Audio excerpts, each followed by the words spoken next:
Good morning, all. We appreciate you being here at the tail end of this amazing week. As Adrian said, Melissa C. Potter, and I am so thrilled to be here with the legend. Good morning, Edwin. How you feeling? Good morning. I'm feeling great. Are we waking up? Yep. We're going to bring the energy? I've had my coffee. All right. I haven't had mine yet, so I'm going to lean on you a bit. But we are here with a two-time Olympic gold medalist who's won two, yes, applause, not someone you get to meet every day. You've won 2 world championships. You have a streak of 107 straight victories in a sport where the margin for error barely exists. For 12 years, when the average career is only 3 to 5, you've attacked the 400 intermediate hurdles with vigor. You've been the epitome of someone that cannot be diverted from his vision, which we'll learn more about soon. Let's talk about you breaking records. 48 seconds for the longest time could never be broken. You've broken it 27 times. You've run 18 of the 19 fastest times on record. Among them, the world mark of 47.2. It's been said that folks will pay to watch you run by yourself. No competition at all. So lastly, what you've been called is the most remarkable athlete of the 20th century. And we are so excited to learn more about your story. And we're going to toss now Cheyenne to a quick clip about an upcoming documentary that we'll share more on soon. You know, he was like Superman in real life. The ability to overcome and produce your best for years. It's unbelievable. 100+ races, 1 in a row? Who's doing that? I won 58 races in a row, and I'm second. Edwin Moses is the greatest of all time as the 400-meter hurdler. He had tended to become an engineer. He was going to approach the whole thing using the physics and mathematics. Trying to figure out how to get from point A to point B while jumping over C, D, E, F, and G. With his glasses, if you didn't see him run, he might have been the only person who believed he could do that. And he looked unbeatable. Edwin Moses. Who wants to be second? Once my winning streak began to increase, my role was to continue winning. When you're an African-American athlete, you are carrying that double burden of athletic excellence, but also the meaning that you bring to the African-American community. I'm driving down Sunset, stopped at a light, was solicited by an undercover cop. I knew that it was a trap from the beginning. The accusation was that I asked this lady to have sex.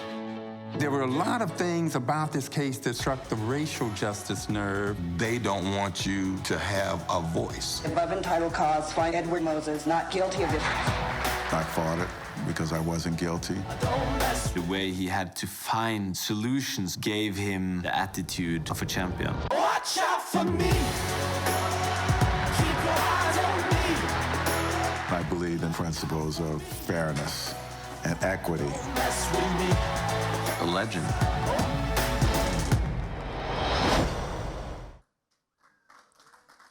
Wow. I've had the pleasure of watching that a few times, and every time I first look at the plight of the Black athlete, but also the fact that they're not like us. And there are so many remarkable things that you've had to overcome. But we really want to look at the beginning, starting as a child in Dayton, Ohio, where your dad was a Tuskegee Airman. And there is now a street named after this young man. What inspired you to go to Morehouse? I see a few familiar Morehouse faces in this film. I was a nerd, if you can imagine. I think my junior year in high school, I was 5'7", 117 pounds. I was literally like Steve Urkel. And I was the smart guy in the class. I took all the science, 5 years of math, 2 years of physics, 2 years of biology, a year of chemistry, computer science, and I was that nerdy guy with the big glasses and the slide rule in the pocket. And my mom was a reading teacher, so I did an awful lot of reading in the summer. And I remember in the 4th grade, I did a report on Dr. Martin Luther King. There was this small, thin book, and I had to read like 10 books in the summer. Did a report on him, and that was the first time I heard about Morehouse College. Wow. Then my mom, being a reading teacher, was in San Francisco at a conference, and she met another woman who was like a reading curriculum advisor in the city of Atlanta, and she told my mom about these academic dual degree scholarships in engineering.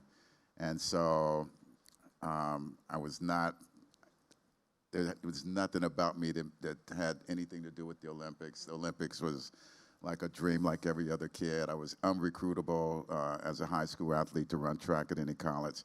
And I had a full scholarship to go to Morehouse, and those were the days where you didn't apply to 10 or 12 schools and see, you know, which schools you were going to be accepted. I got a scholarship, full ride, straight to Morehouse. That was it. Wow. And I went sight unseen. I'd never seen the college, never visited, showed up with the trunk, and changed my life forever.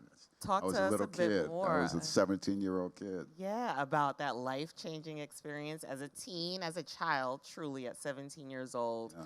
How did being on an HBCU campus influence and impact who you are today? That is the most poignant part of my life, going to Morehouse. I could have gone, if I was good enough to go to a UCLA or Ohio State, which was the local school, and run track. I would have never, I doubt seriously that I would have had a coach on a track team that could have guided me to go to an Olympic Games and be a great athlete. Wow. At Morehouse, we didn't even have a track when I went there. For the 5 years that I was there, I was actually jumping fences to go work out the whole time I was at Morehouse. There was no track stadium. They have one now, and we made sure after I went to the Olympics, they finally put one in. But we didn't have a coach that knew anything. So it was really the sheer will of the guys like me and my colleagues who were studying biology to go to med school and physics and engineering. We loved the sport of track and field, and we loved the camaraderie. And for us, we were learning everything we could about the sport, how to be good at the sport. And none of us were actually really good. Neither was I at that point. But we put everything together and just became better people. What we learned about leadership at Morehouse, coming as most of us as little boys. There was a couple of guys who were 18, 19. They were more mature. Mm-hmm. But the majority of us came to school just as little boys looking for leadership. And being around someone that looks like you, that may have the same personality as you. I found that there were guys like me that were completely nerdy, that were smarter than me, that were the same color as me. And I was always that black kid that was standing out amongst everyone. Wow. Always, definitely amongst the black kids, but even among, say, the Jewish kids or the Eastern European kids that went to our high school. I was always the top stand-up. When I went to Morehouse, there were 20 other guys like me. Mm-hmm. And so being in an atmosphere like that where you don't have to worry about your back.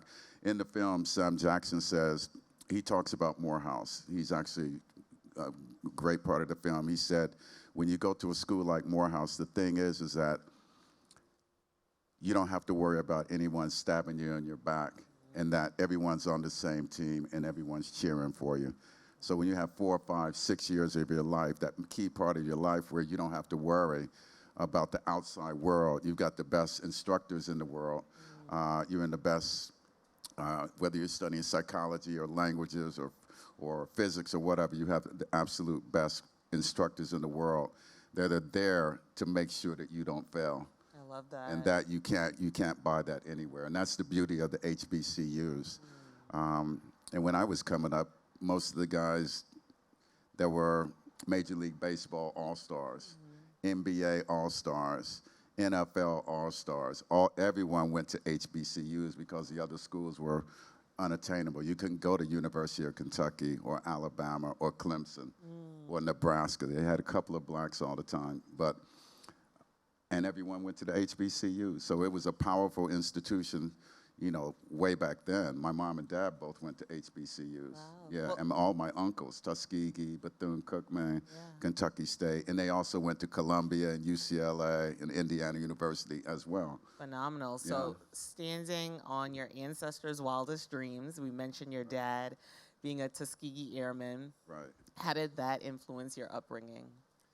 I grew up, and there's some really great footage in the film when I was a little kid and we're playing with, this is when the Vietnam War was going on, we're playing with helicopters and, you know, little machine guns and what they call monkey helmets. But my dad learned, he did all the pilot training at Tuskegee. We lived in Dayton, Ohio, so they had Wright-Patterson Air Force Base, which was like 10 miles away, B-52s, all the fighter jets and everything. So I grew up looking at the sky, you know, identifying airplanes with him. Wow.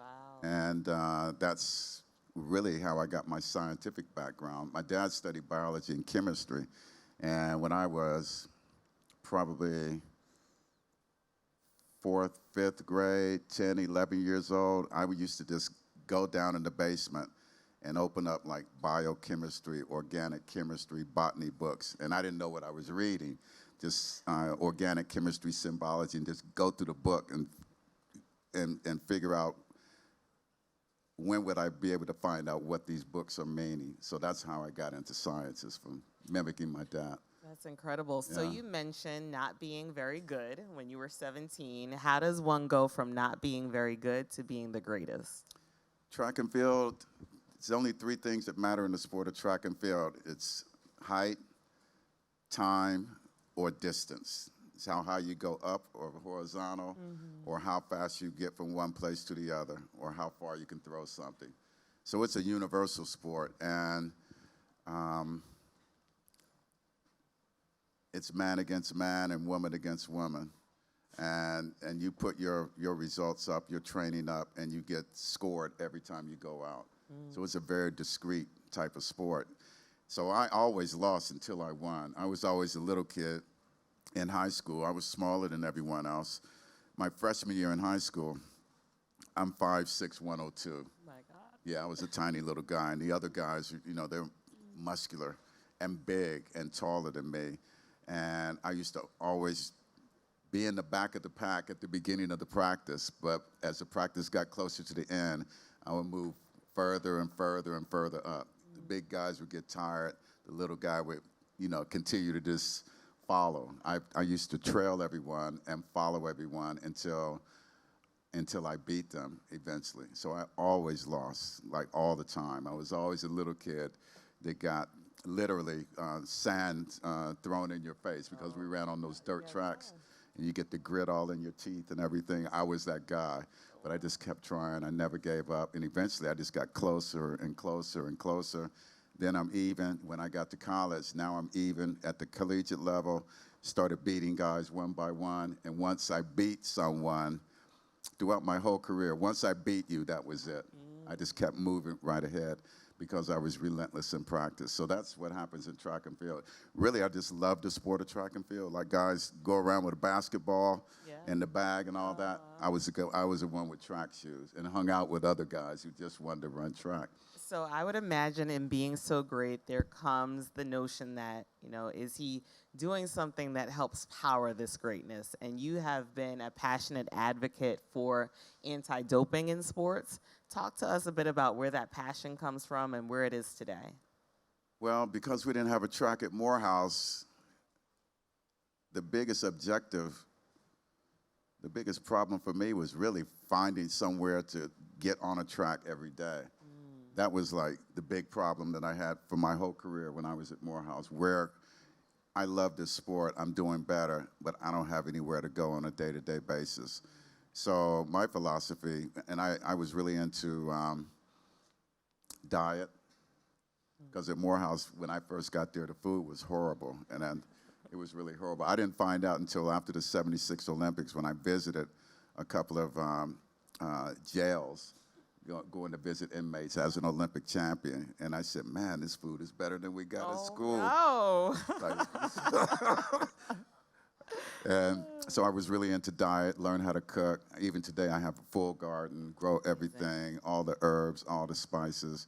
I I consider myself like, if I wanted to be, with like 6 months training, I could be in the top chef category. I could cook anything, and I cook like all the time, every day. And so that's really big, stretching, flexibility. Myself and my physical therapist back in the day were very creative when it came to recovery, physical therapy. Back in the late 70s, 80s, I was the first one to be documented using like ice baths. Okay. The NFL, NBA, all these guys, I was sitting in ice bath up to the waist, like 50 degrees for like 20 minutes.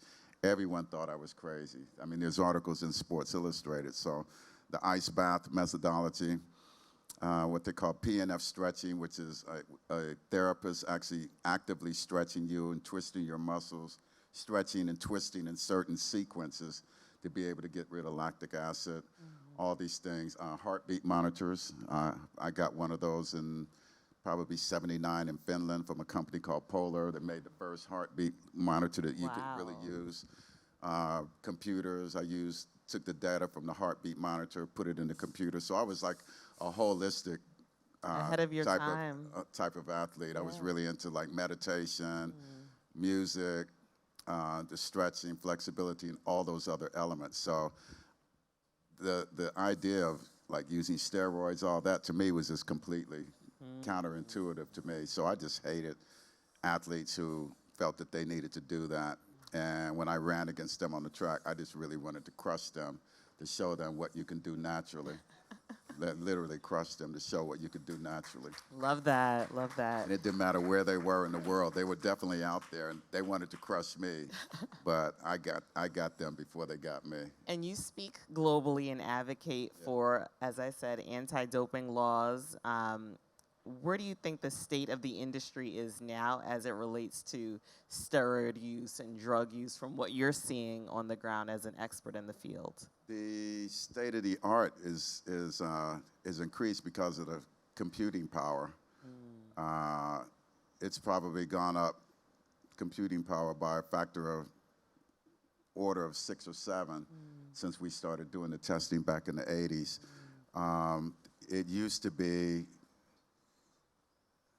the equivalent was if you had an Olympic-sized swimming pool, you could put a gallon of something in there and detect it. Oh, wow. This was back in the 80s. Now you can put a drop of a substance in that same swimming pool and detect it.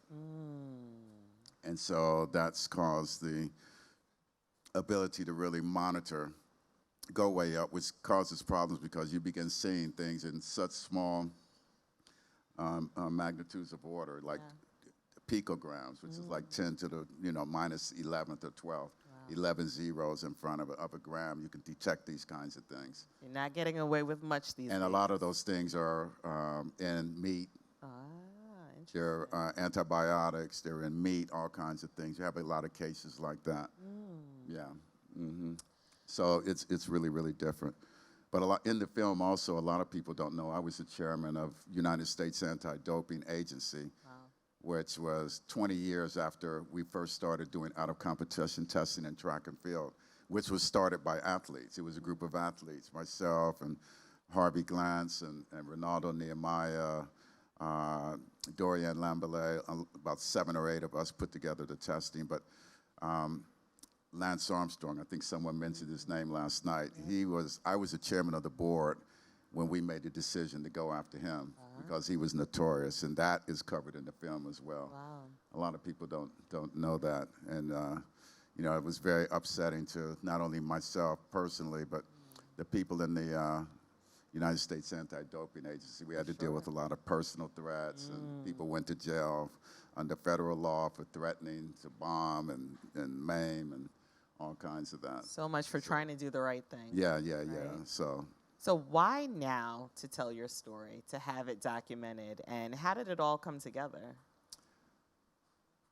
I first came up with the plan in 1997. I did a global business plan. I went to Pepperdine, got an MBA, and finished in 94.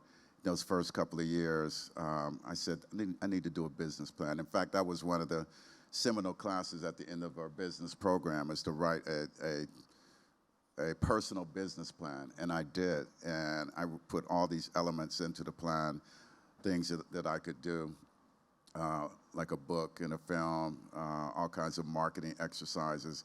But back in '97, the internet, there was no such thing as a smartphone. Most people didn't even have a phone back then, a mobile phone. So there was no place where you could actually go back and the actual footage was actually categorized, transferred from tape to video. All that didn't happen until like 2004 through 2010, where now you can go online and see, put my name in YouTube, you can see almost every race, world records, all of that stuff has been transferred. So up until then, it was really kind of difficult to think about a documentary because although I lived my life and did everything, it was really no record of it. Certainly none that I own, but now with YouTube, at least you can see what was out there. And so from 1997, until 2021, I had the idea cooking in my head, but I just never pulled the trigger on it. And then in, 2017, I had a couple of concussions, fell down the steps, had a traumatic brain injury, subdural hematoma. I had a couple of inches of blood in my brain that completely paralyzed me. I was in the hospital, like the neurological ward, for like a couple of weeks and had to relearn how to walk all over again. And at that point, I said, you know what? I've lived this life and I have this record of everything. And after that accident, I said, can't wait around for things to happen. And that was like 7 years ago now. And how are you today? I'm fine now. It took me 6, 7 years to recover. My son, I remember him coming to the hospital and seeing me laid up in the hospital, like unable to move my lower body and having to walk, learn how to walk all over again, literally. So it took 5 years for my brain to clean itself up, high-level thinking, analysis, critical thinking, vocabulary, all those things were really, really affected. But I'm one of the lucky ones that really has been able to bounce back from that because I was in good condition, no underlying conditions going in. But that was one reason that I decided to do the film. Beautiful. To really get it done. And I was able to find a good director out of Germany, a good producer, Broadview TV. It's an international story with a lot of American elements, but I wanted to have a company, even though it was a foreign company, to capture that story because they're in Germany. The producers and directors used to watch me run when they were kids. Wow. They understood most of the elements of the story and that it was an international story and not just an American story. I love that. A Black American athlete story. So they did a fantastic job. Yeah. The film is like 1 hour and 30 minutes. Okay. It plays it's very different from any other sports documentary you're going to see. I mean, the trailer alone was Yeah. so captivating. Yeah. In my role as executive director for Paramount Global's Content for Change, I'm a fierce advocate for creators, for storytelling, but of course, using dollars to empower stories for folks that look like us. So for you bringing your film to life, talk to us about how important it is to have partners in this space and to bring in corporate dollars to help elevate and amplify other stories down the pike. That is where we are right now with the distribution. And I sense that there's a congestion in the marketplace because there's a lot of content out there right now. You've got Serena has a film, Roger Federer, Willie Mays. But they're not you. Jesse Owens has another one. They're not me, but my documentary is not like theirs either. At the same time. It's a very contemporary, unique documentary. And it's just a different take on a African-American athlete's life that talks about science, it talks about excellence, it talks about leadership, it talks about a lot of positive things that some of these other, not those particular, but a lot of other documentaries just talk about the sports and the trauma, a traumatic experience from an athlete, maybe having no mom, no dad, lots of drama in the family. Mine comes from academic excellence, just superlative things. So it takes people a little, they have to take a second or third look sometimes to really understand that this is not, it doesn't fit into what we normally would put out there.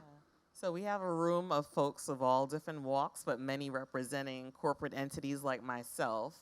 What's your call to action for those of us here today?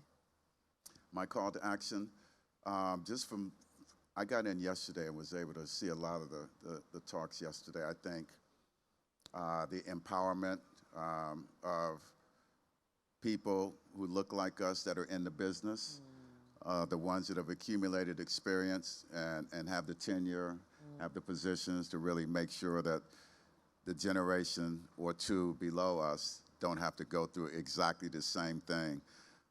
When I was running track, when it came to putting together the anti-doping programs, I didn't have anybody to provide me cover. I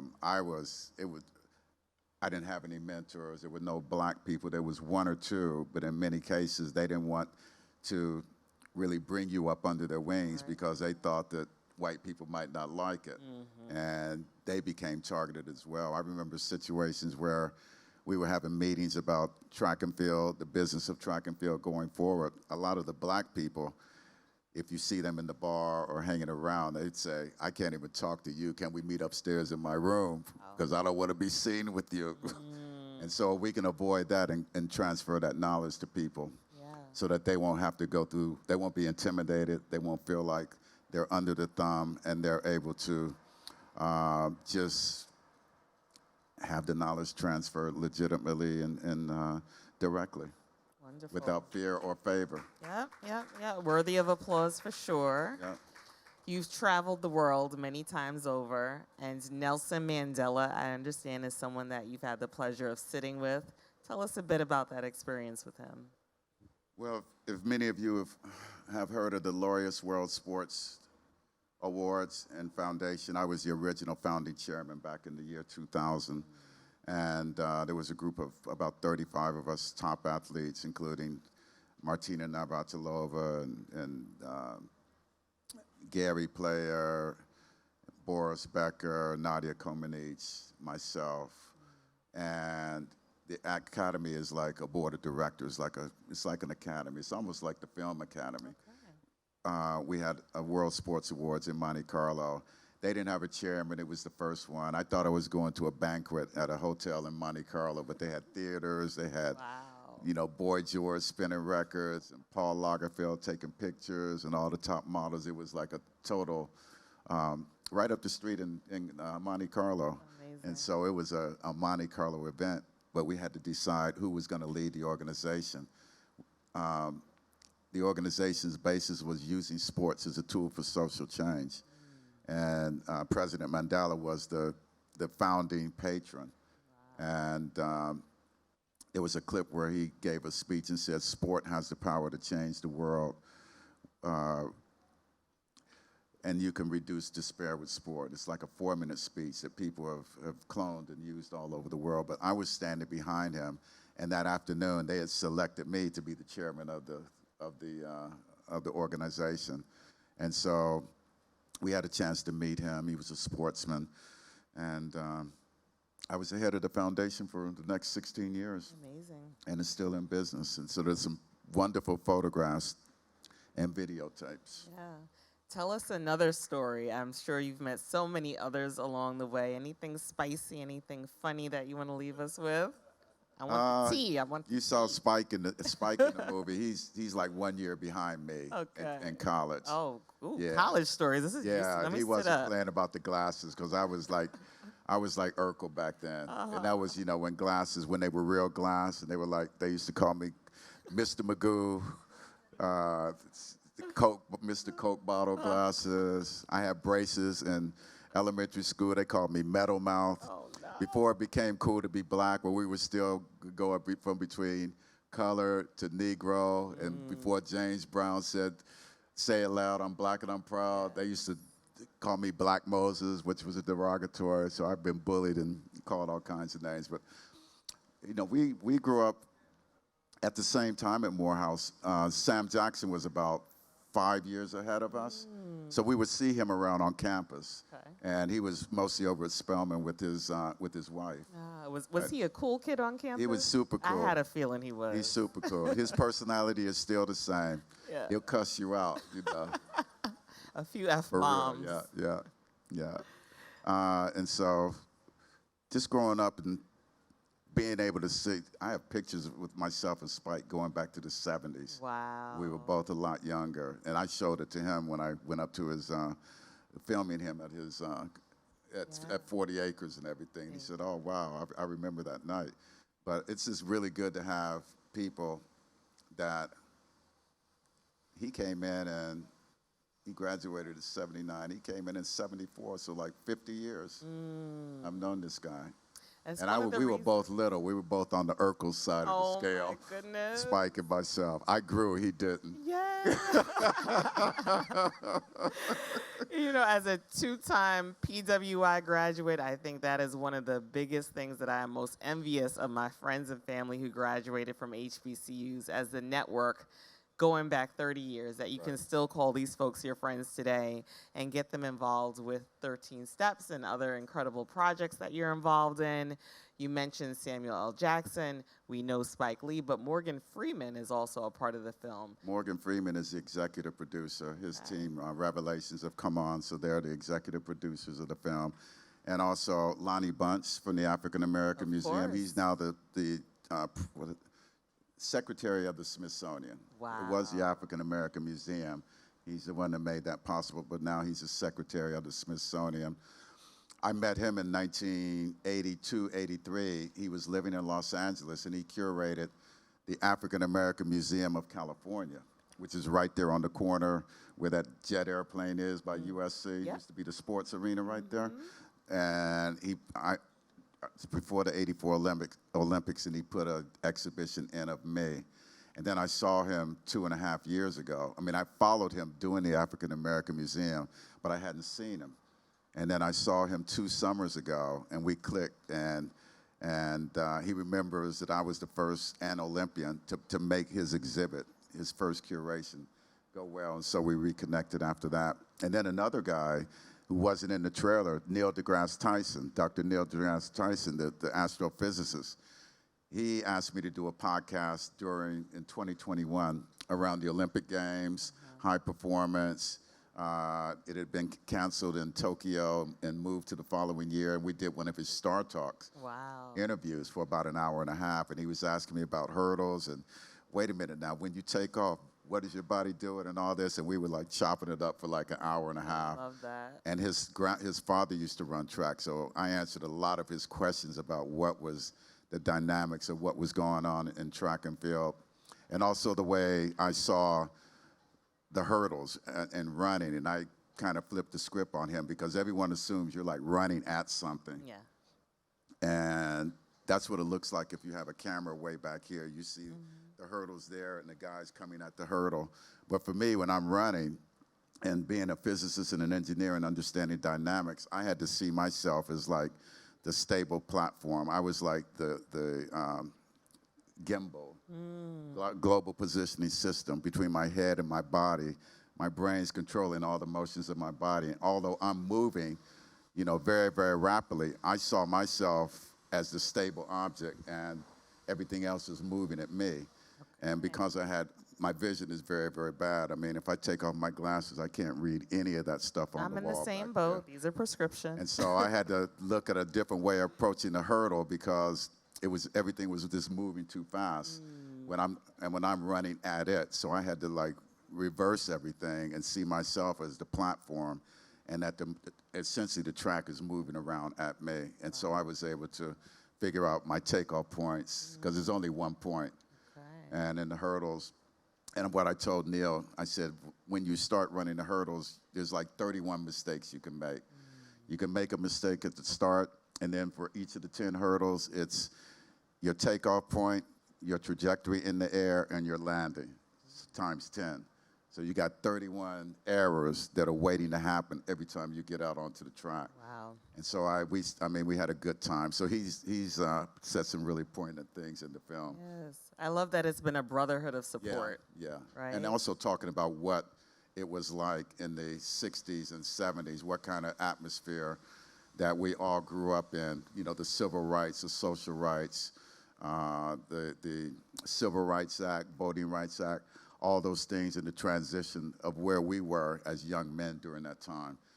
They get to tell a piece of my story from what they were seeing and what they were feeling. So it makes it a very, very different type of documentary. Love that. Yeah, very different. So at my big age, I don't imagine that I can get up and try to run the croissettes, anything at all, other than maybe to walk in my hokas about a mile along the way. But I do have a 4-year-old daughter, and she's very long-legged. So as a parent, what would you encourage me to do to get her involved and interested in opportunities within track and field? I would look even beyond track and field. My son Julian, he's volleyball. He played professional volleyball. There's a lot of opportunities, and especially women's volleyball. There's even a professional league now where the girls don't have to go to Russia and Venezuela and all that. Track and field is a tough sport. I didn't put my son in track and field because I didn't want him to have to go in and feel like he's got to run around the track. And it's a tough sport. Sometimes parents insert their kids in track and field too early, and they put too much intensity on them because you can burn a kid out, not just from running, but you can burn them out like psychologically. So I would, your daughter is how old? She's 4. 4 years old? Oh, everything. Yeah. Soccer, tennis, golf club. I just put them in everything and let them choose.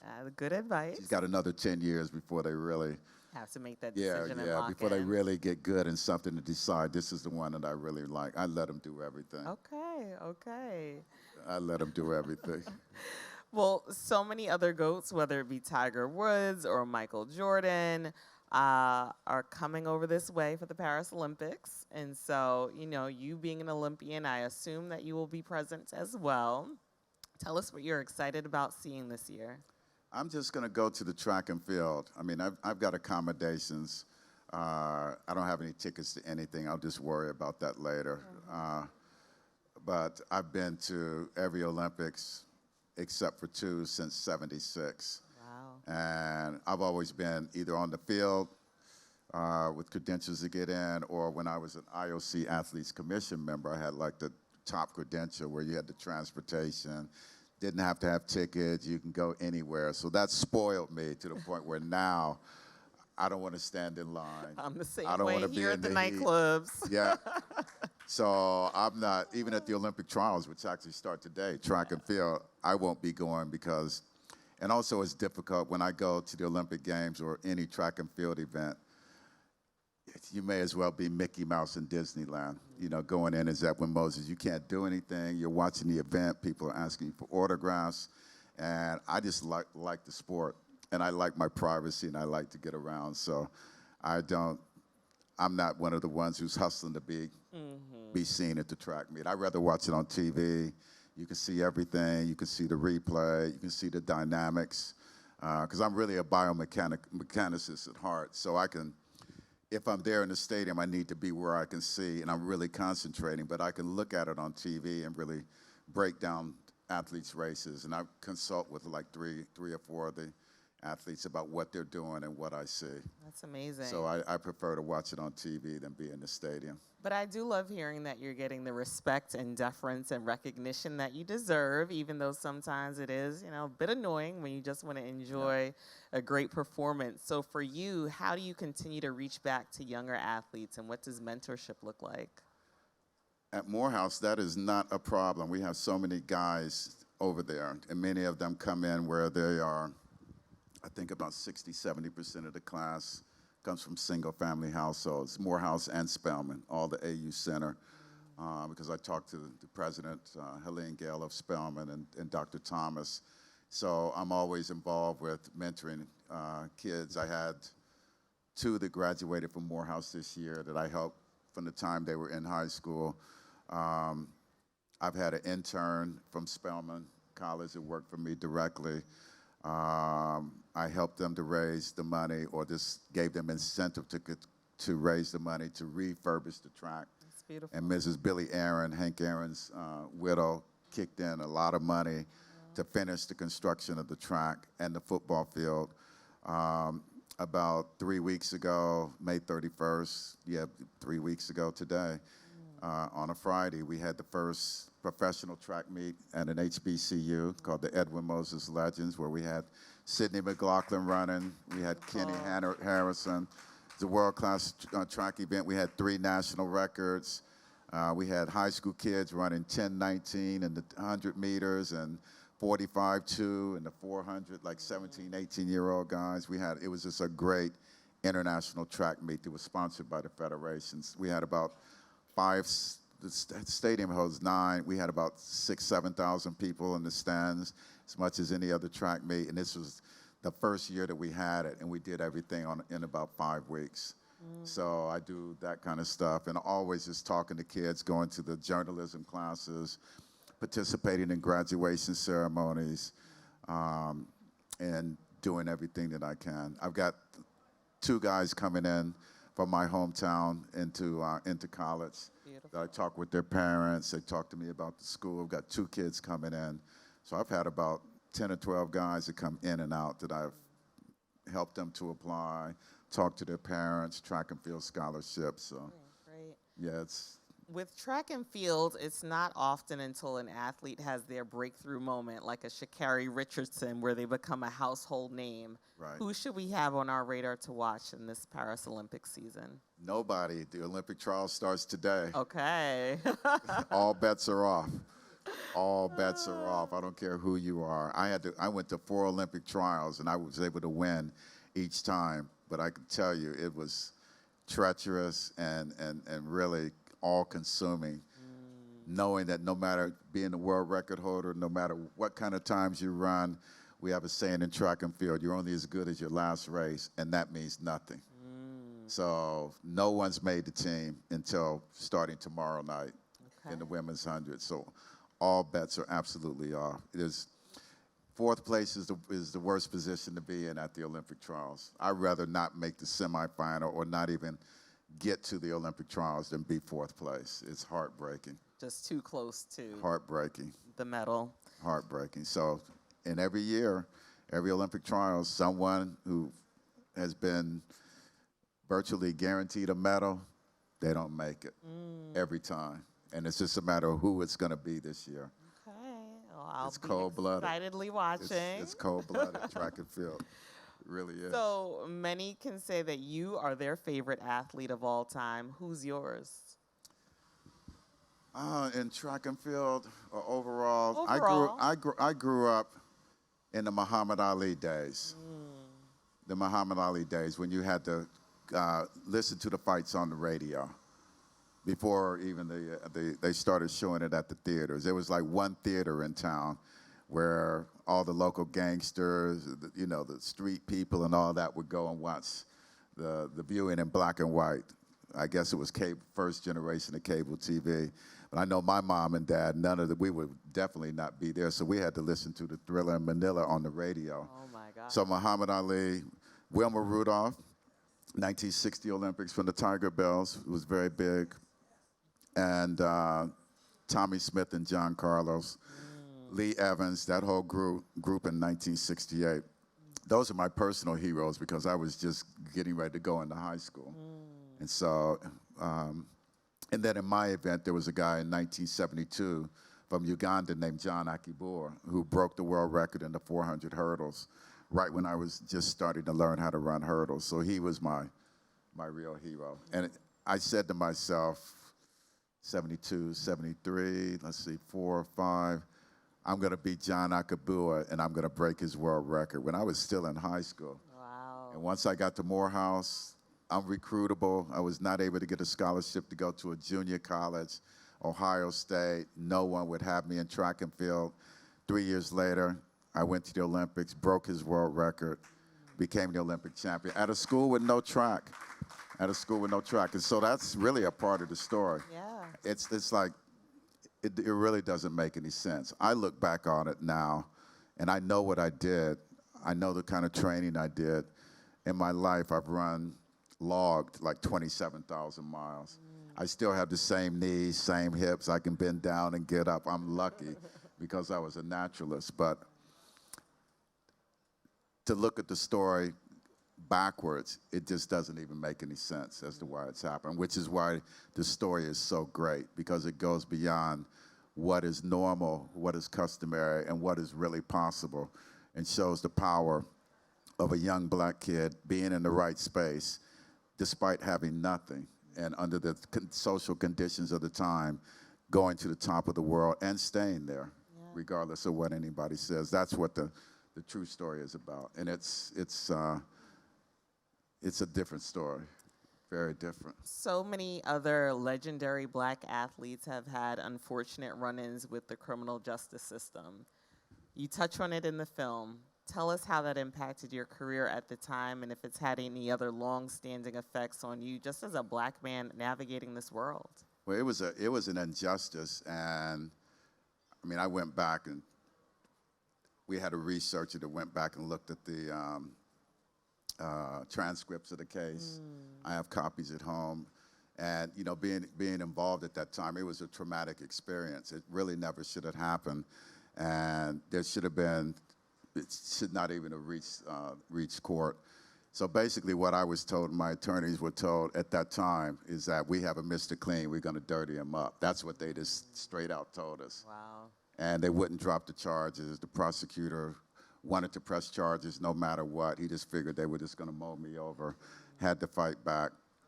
And, I mean, it was traumatic for me to be in a courtroom in a case where you have like 6, 7 police officers telling 3 different narratives, which you break down and find untruthful.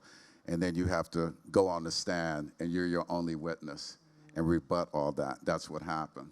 But there were so many mistakes made, and it really came down to who the jury was going to believe.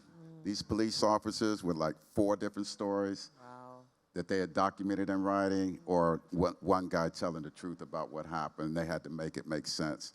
So it definitely, I was not guilty. And then even years later, there was a friend of mine that ran track, that went to law school. And he went to the same law school as this prosecutor. And so the friend calls me up and says, oh, I'm doing this project on social justice and disparities in the prosecution and how black men are treated, and I'm gonna do your story. He didn't know that this guy was the prosecutor on my case. Wow. So this dean of the law school would not let him do that case. This was like 20 years later. Amazing. So, you know, that's the kind of impact that it had from top to bottom. Yeah. The film, upcoming, when and where can we see it? Right now, we are going to show it at the U.S. premiere at the Morehouse Human Rights Film Festival, September 21st, right at Morehouse on campus. We may have a preview, a sneak preview at the Uninterrupted LeBron James, which is the 10th of July, and they're still working out details on that, but absolutely, September 21st at Morehouse, that's where we're gonna have a red carpet premiere, Hollywood blowout, all that kind of stuff right on campus. We have 2,500 seats, and we expect it to be full. And the city of Atlanta is all waiting to see the film. Everyone's waiting to see the film. I've been talking about it for so long, and have been involved for like 3.5 years, you know, for every element, traveling all over the world doing the interviews. So we're all looking forward to it.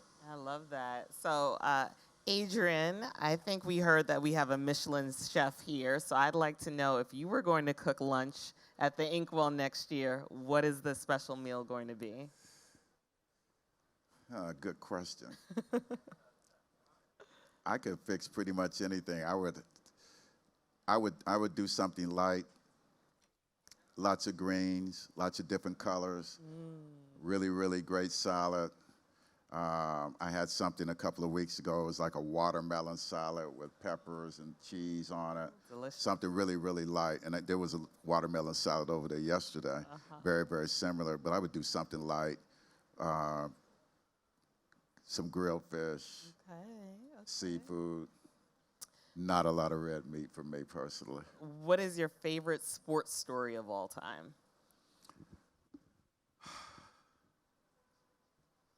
What's my favorite sports story?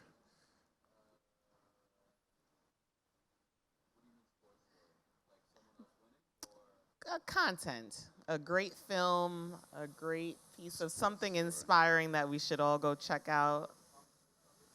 Tommy Smith, is that it? Yeah, I think his story from top to bottom, because in '68 he was, I call him in the film Mr. Notorious. I mean, what he had to go through.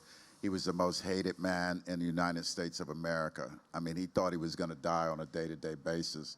Wow. And I've been with him on days, it's in the film, where followed by people, local police, FBI, whoever, trailed on a regular basis. In the film, we even have Freedom of Information Act documents that showed his name, Giancarlo's name, surveillance, the derogatory ways that these reports are written about Negro athletes, all that's in the film. So, and I've been a friend of his since 1976, the year that I went to the Olympics. He kind of took me up under his wing, gave me some advice that helped me like 2 months later at the Olympic Games. And to see him, and he just turned 80 a couple of weeks ago, just to see what happened in his life and what a kind, great human being that he is, and that it really wasn't about Black power, but it was about social justice in the Southern Hemisphere, the way that these governments were. In Mexico City, for example, a lot of people don't know, there were 300 students that got gunned down a week before the Olympic Games in a plaza in the square in Mexico City. They shot 300 university kids. And so this was going on, the Olympic Games was still going on like it had never happened. They kept it out of the news. So they stood up for a very, very different reason, because they were students at San Jose State. Wow. So it really wasn't about Black power. It was about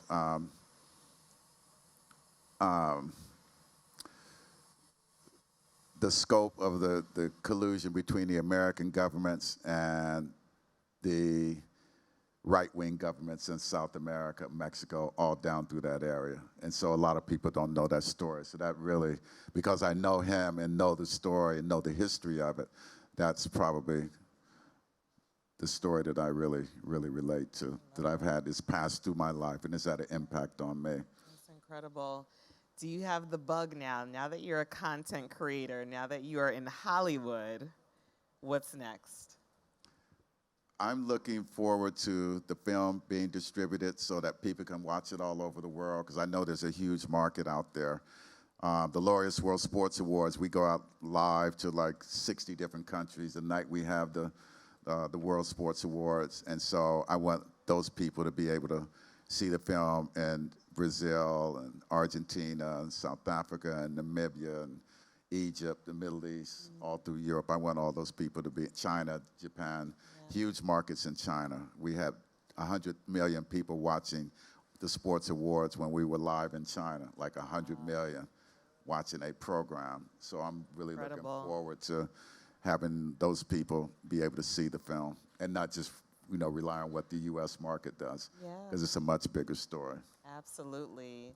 Well, we want to thank you so much. I've learned so much today. The crowd has as well. Where can we find you? I know where we can find the film very soon, but where can we find you to continue to follow you and to share more about your story? Instagram, edwinc.moses. Okay, edwinc.moses, Instagram. On X, Twitter, it's Edwin Moses, O-L-Y. Okay. O-L-Y is an Olympic designation. Excellent. And where else would I be? Those are the main two. LinkedIn, Edwin Moses. Awesome. Yeah, those are the three places. Good. Well, Other than that, I'm pretty low key. You might not find me. I'm behind bushes. Right. Watch and attract me. But edwinc.moses, I post a lot. I'm really going to be a lot more active there. And, being an older dude, I'm talking to young guys all the time about a couple of guys from a big Hollywood company that work in content. And I was on the phone with them before I left to trying to figure out how I can amplify what I'm going to be doing, especially with the film coming out and the Olympic Games. Well, thank you. Another round of applause, everyone. Thank you for joining us. Thank you for sharing your story. Thank you, thank you. Please just give them another round of applause. Melissa Potter and Edwin Moses. This was definitely an inspirational story about use what you can, use what's in your hand, and jump over fences if you have to. Our next panel is going to start immediately after we take the photo, so please stay or take your bio break now.